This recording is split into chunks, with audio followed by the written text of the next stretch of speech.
KF-X 전투기의 최종 형상 C-109형이 공식 공개되었습니다.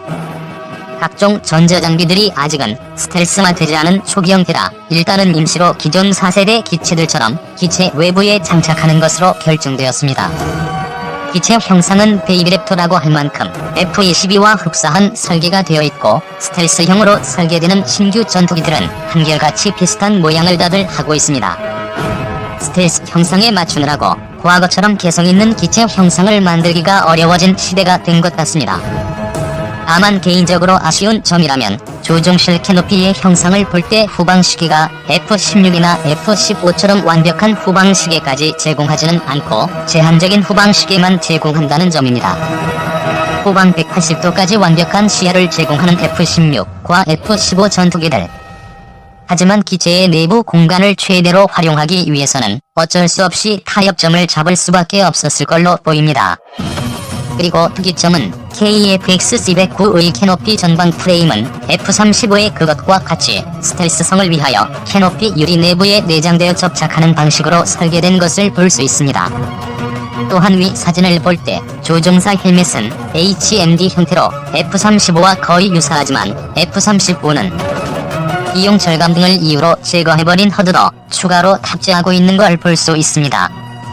아무래도 F-35 개발 중에 HMD의 가상의 허드를 표시하게 만들었을 때 화상이 미세하게 흔들리는 등의 기술적인 문제로 많은 시간과 개발비를 추가로 투입했던 일이 있었는데 이런 전철을 밟지는 않을 것으로 보입니다.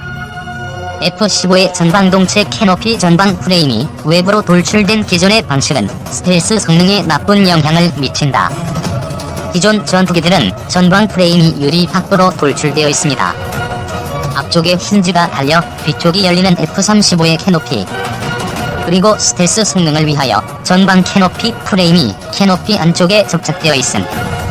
그리고 KF-X의 캐노피가 열리는 방향이 아마도 F-35의 방향과 비슷한 게 개인적으로는 더 멋있을 것 같기는 하지만 조종석 사출 시에 F-35 계열의 경우에는 F-35B STOV-1 기체가 지상이나 항모에 근접 시에 사고가 날 경우 매우 빠르게 탈출해야 할 필요가 있어서 캐노피 날려버리는 몇 초의 시간이 아까움, 조종석 유리에 도폭선을 장착하고 그것을 폭파시켜서 유리를 깬 후에 조종석을 사출하는 방법을 사용합니다.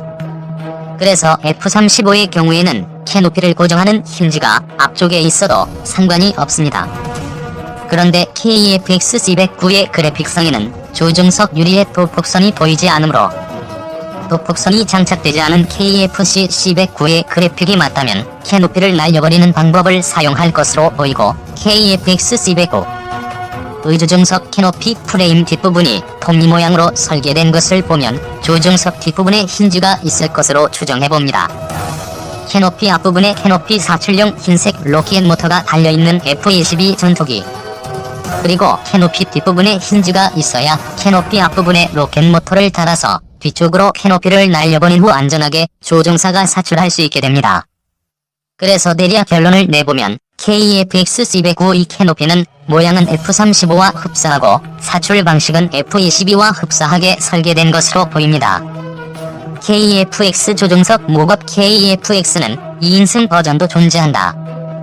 일단 기체 외부로 튀어나온 각종 센서류 등을 정리해보면 기수 콧등 부분에 있는 IFF 안테나라는 것으로 작고 길다란 막대형 4개가 보입니다.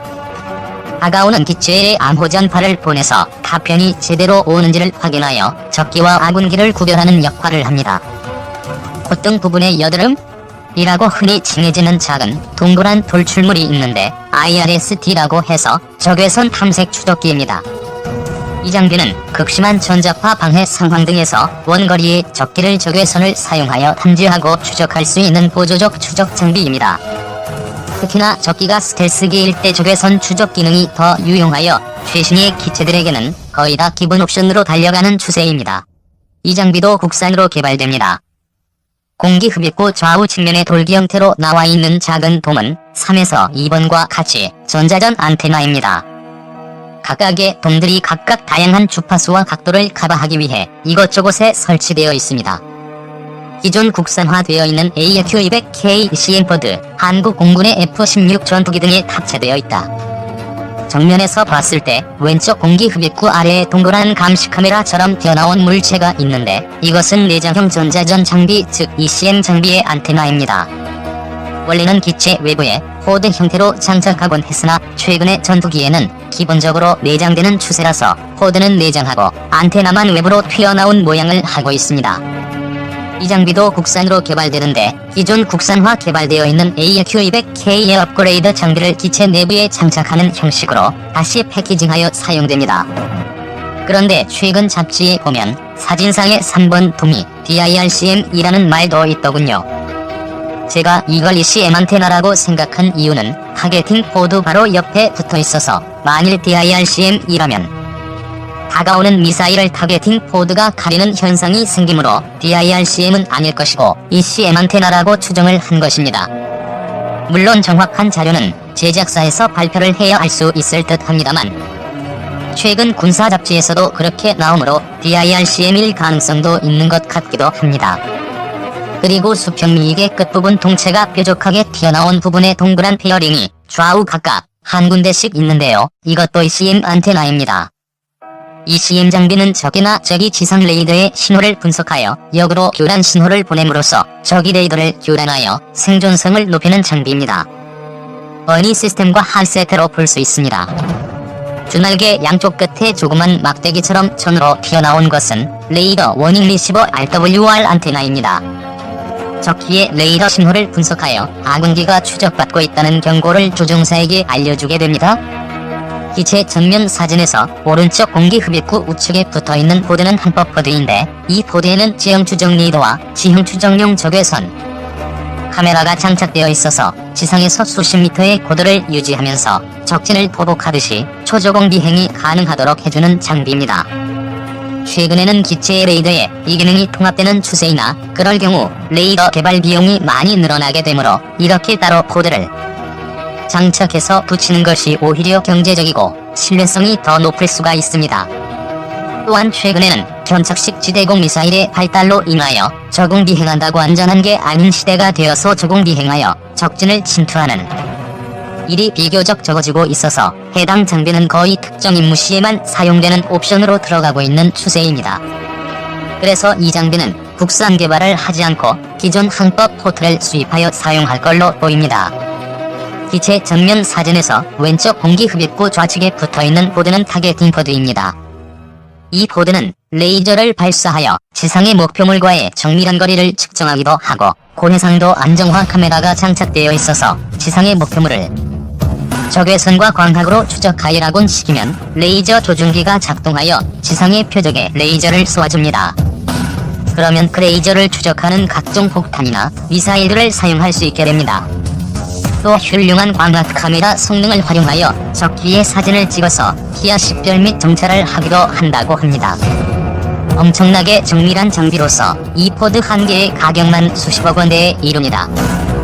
KF-X-C109의 등 부분의 원형 및 직사각형 평면 패치 안테나로 예상되는 부분 기수 아래에 위치한 두 개의 작은 안테나는 링크 16 데이터 링크 안테나입니다.